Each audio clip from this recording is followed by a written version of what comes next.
Investing as an expat can be quite complicated, and looking for investment platforms can be even more complicated. So I want to go over some of my top picks in 2024 that you may want to look for investing. I'll go over a range of categories, so it'll try to cover most areas. First of all, if you're looking for DIY investment platforms for a lot of expats, I would look for two options. One is Saxo Bank. Saxo Bank costs 0.12%, has a wide range of ETFs and stocks. The next one is Swiss Quote. Swiss Quote's a bit cheaper at 0.1%, but the trading fees are quite higher. Also note that Swiss Quote doesn't have an array of funds that Saxo has. One notable mention that I've missed out is Interactive Brokers. This is because it's not open in all jurisdictions, but if you do have it open to you, it is one of the top choices to use.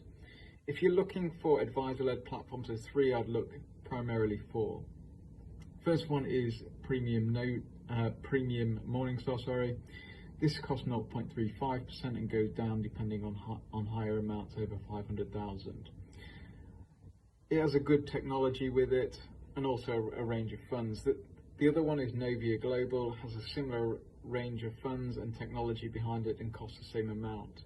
If you're looking for estate planning, I'd go more towards Arden, particularly for UK expats, because you have certain trust features that can embed towards the platform.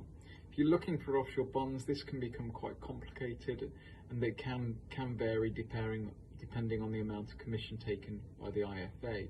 But normally at the base cost, if you're a long-term investor, would look towards RL360. At the base cost for 10 years, it is 0.67% plus an admin fee of £400.